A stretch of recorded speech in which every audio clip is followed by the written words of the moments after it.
n'ibingibi byo kuza bayobya urubyiruko rwacu babatwara muri iriya mitwe yitwaje intwaro, nabyo ni ikibazo gikomeye cy'umutekano ku gihugu cyacu, ariko no muri mwebwe ubwanyu mu miryango bakomokamo, natwe twese muri rusange muri aka karere ndetse no mu gihugu muri rusange nk'uko babivuze. Inzego zibishinzwe ziraje zikoze akazi kazo zirabafasha.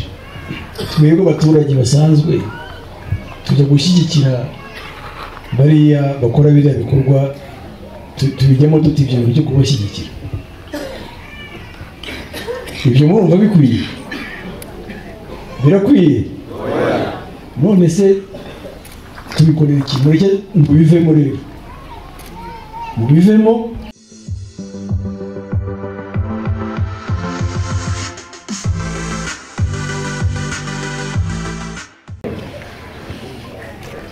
Umuyobozi w'akarere rero amaze kubaganirira, afite by'abashima, afite n'ibindi bisaba ko twinegura ndetse tukemeza no gukosora. Ariko nagira ngo mbanze nanone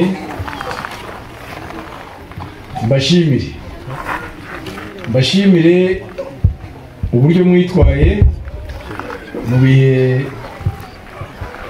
bikomeye biheruka, igihe hari imirwano hakurya mu baturanyi, ndetse bamwe mu baturage bacu bakaba barapfuye, abandi bagakomereka. Ndibwira ko mu miryango yanyu hariho ahabaye n'ibyo bibazo, hari abahuye n'ibyo bibazo, ndetse hari n'ibikorwa byangiritse.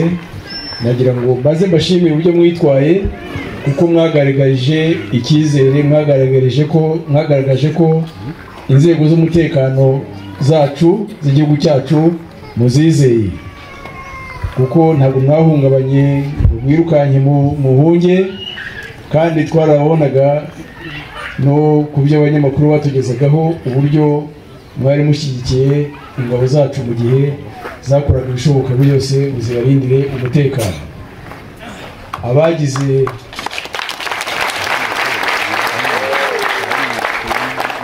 imiryango rero yapfushije abantu cyangwa se ifite abantu bakomerekeye muri biriya bibazo, turabihanganishije, kandi ngira ngo leta yakoze ibishoboka byose ibaba hafi kandi izakomeza. Nanone rero ibi bibazo bituruka hakurya mu baturanyi cyangwa byaturukagayo, hari ibyo umuyobozi w'akarere akomojeho.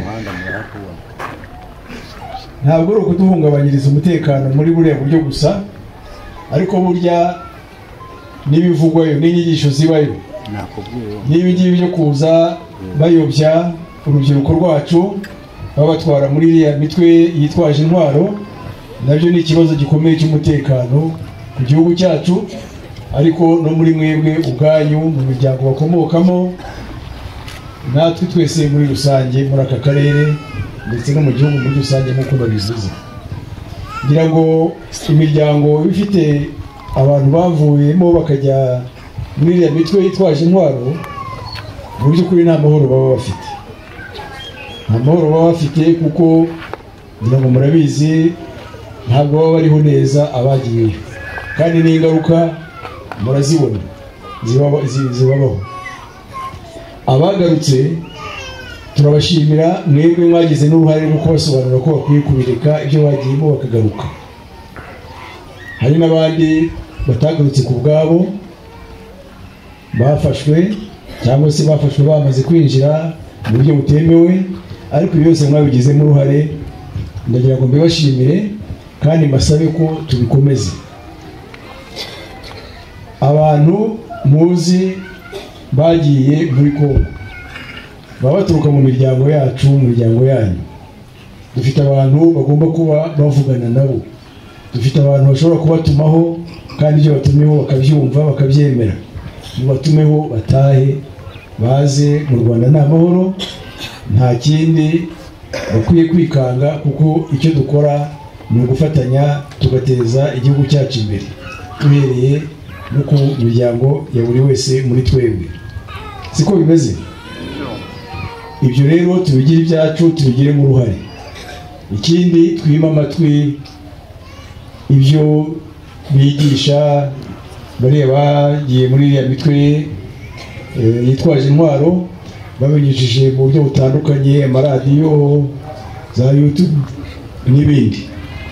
Tubyima amatwi kandi aho tubishoboye tunabasubize, tujye ku mugaragaro tubwire abanyamakuru bacu ko mu Rwanda ari amahoro. Buri wese, buri munyarwanda wese afite uburenganzira bwe kandi ashyigikiye leta ye imushakira gutera imbere buri munsi.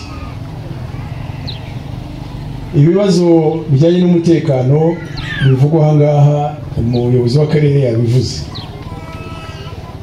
Icy'ingenzi kimwe gikomeye ni ikijyanye n'ubucuruzi butemewe bwambukiranya imipaka. Ubucuruzi butemewe bwambukiranya imipaka bufite ibibazo byinshi.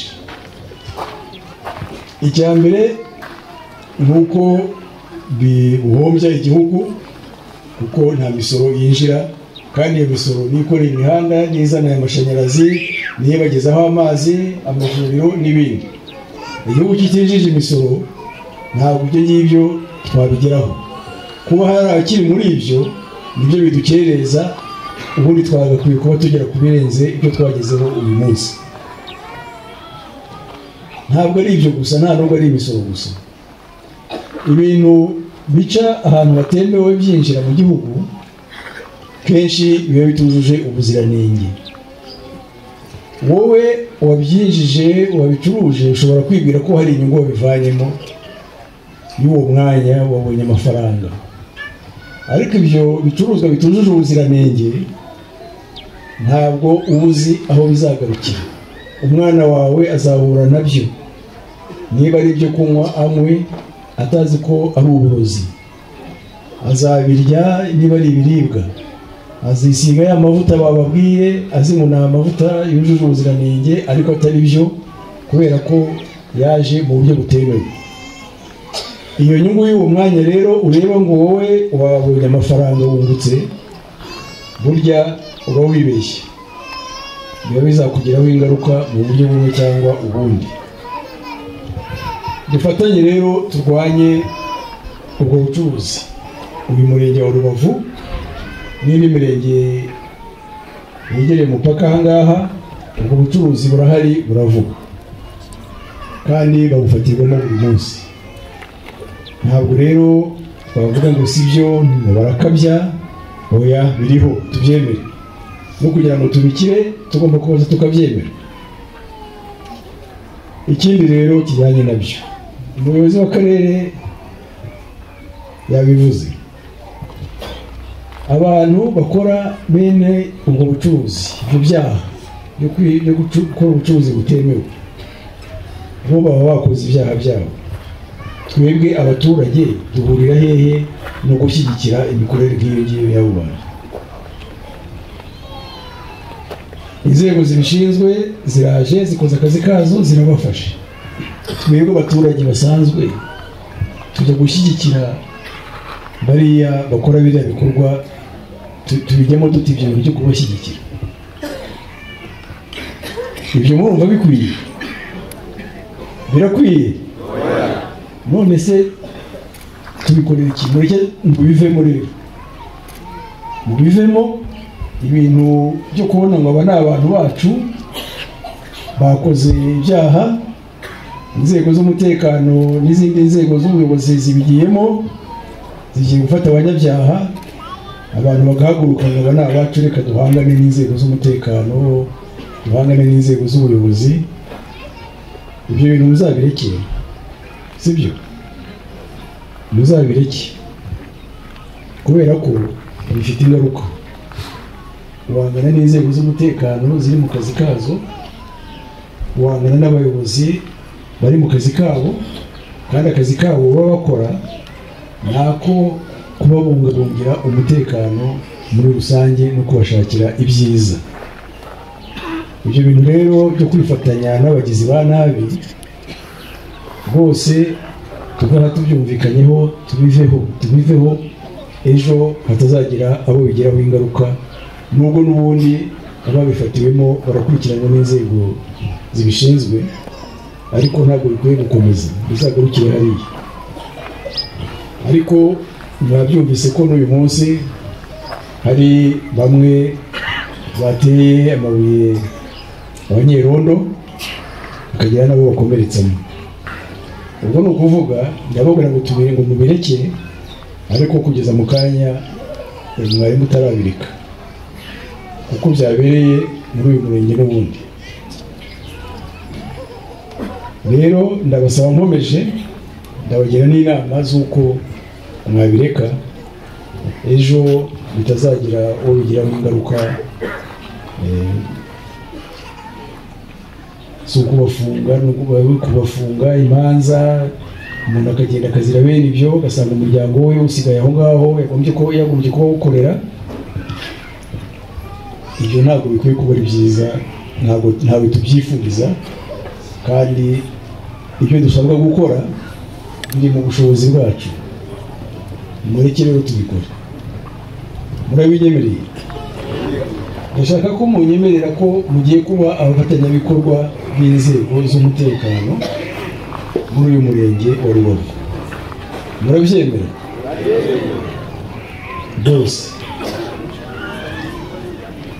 Ibyo tuvuga rero by'ibyaha bikunze kuboneka muri aka gace turimo no mu gihugu henshi, harimo ibyo byaha. Hano turavuga ibyaha by'ubucuruzi butemewe, ariko hari n'ibindi bijyanye n'ubujura, hari ibijyanye n'ibiyobyabwenge, urugomo n'ibindi.